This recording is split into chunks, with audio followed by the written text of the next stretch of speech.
Assalamualaikum semuanya. Kali ini kita akan belajar tentang SPDP, yaitu gerak keseharian dalam tari. Yang pertama yaitu tentang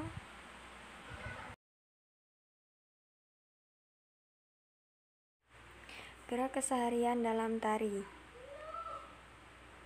Yang pertama, gerak tangan, seperti contoh. Yang pertama, kedua tangan diletakkan di depan dada. Tangan kanan di atas, tangan kiri di bawah.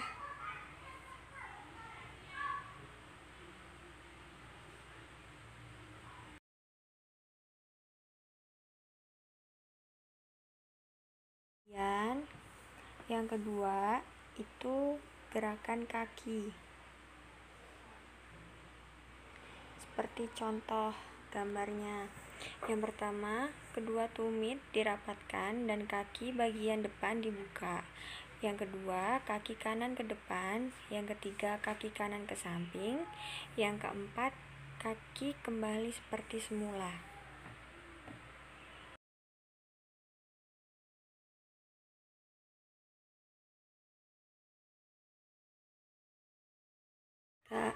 Gerakan kepala, seperti contohnya. Yang pertama, kepala menghadap ke arah kiri. Yang kedua, kepala menghadap ke arah kanan.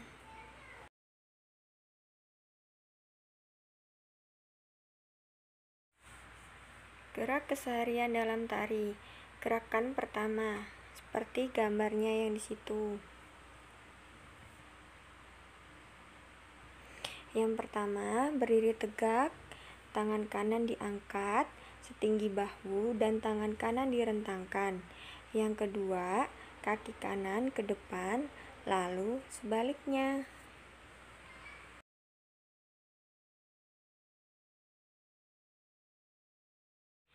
Gerak keseharian dalam tari.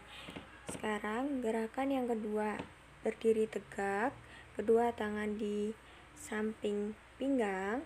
Yang kedua, kaki bagian depan dirapatkan, kedua tumit dibuka, dan yang ketiga kembali seperti semula. Dan di situ ada contoh gerak dasar tarian. Coba kalian perhatikan ya.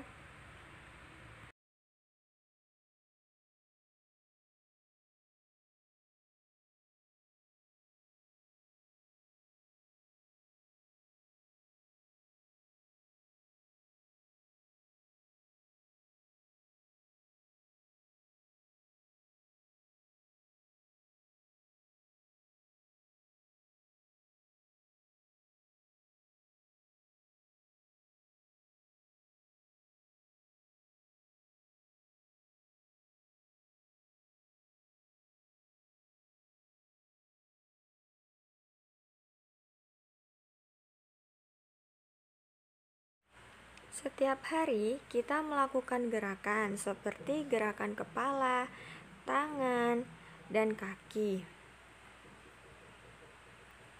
Ada yang tahu tidak contohnya seperti apa?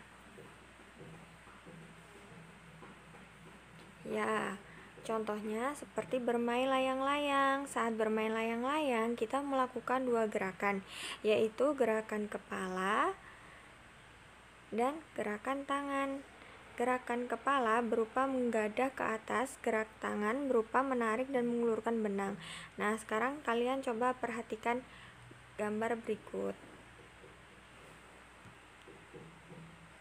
Yang pertama, gerakan kepala, gerak tengok kanan dan kiri. Yang kedua, gerak patah kanan dan kiri. Selanjutnya ada gerakan tangan, gerak mengayun tangan ke atas dan ke bawah. Setiap hari kita melakukan berbagai gerakan seperti gerakan berjalan, berlari, atau melangkah ke samping. Gerakan kaki dapat dirangkai seperti gerakan kaki melangkah ke depan, gerak kaki melangkah ke samping, gerak lutut ditekuk, gerak kaki diangkat. Contoh gerak koordinasi, gerak kepala, tangan, kaki, lalu ikuti.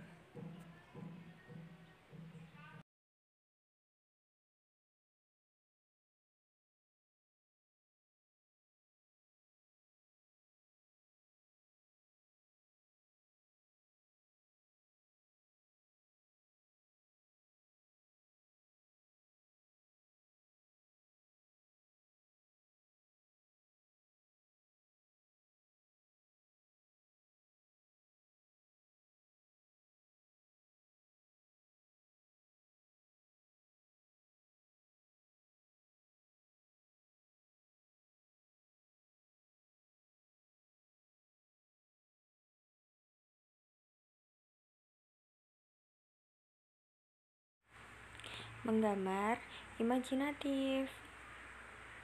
Gambar dibuat dengan coretan alat tulis pada media gambar. Media gambar dapat berupa kertas, daun, kain, atau papan.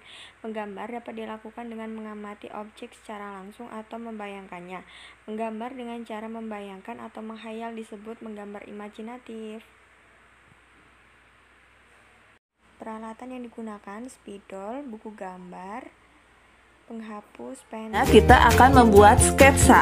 Sketsa dapat berupa gabungan dari garis-garis.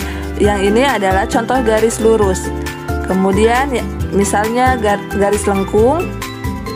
Bisa juga perpaduan dari garis zigzag.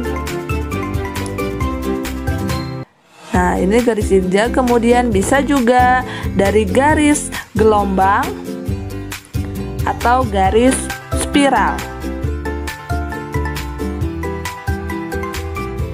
Pertama, kita akan membuat ikan. Ini langkah pertama. Tahap kedua, lalu tahap ketiga, kita membuat garis gelombang, lalu ditambahkan garis lengkung. Dan tahap keempat, kita tambahkan untuk penghias-penghiasnya dengan garis lengkung, garis gelombang, kemudian garis zigzag, dan jadilah bentuk seekor ikan. Dan contoh kedua, kita mencoba dari angka 2. Kemudian kita tambahkan garis lengkung, garis zigzag, dan garis melengkung, gelombang, garis zigzag, kemudian juga dikasih garis lurus dan kasih garis gelombang, jadi menjadi seekor angsa. Kemudian tahap selanjutnya kita akan membuat dari angka 4. Akan menjadi apa ya? Kita gabungkan dari garis lurus, garis gelombang, dan garis melengkung menjadi seekor burung. Dan merupakan sesuatu yang kita bayangkan, kita impikan, atau kita inginkan. Nah, langkah-langkah membuat gambar imajinatif. Yang pertama, bayangkan sesuatu yang kamu inginkan atau impikan. Misalnya tentang suasana desa. Kedua, mulailah membuat sketsa hal yang kamu bayangkan di kertas gambar. Ketiga, tebalkan garis pada sketsamu. Keempat, warnailah gambar tersebut dengan pensil warna, spidol, atau krayon, dan warnailah sketsa tersebut dengan rapi. Nah, sekarang tugas kalian yaitu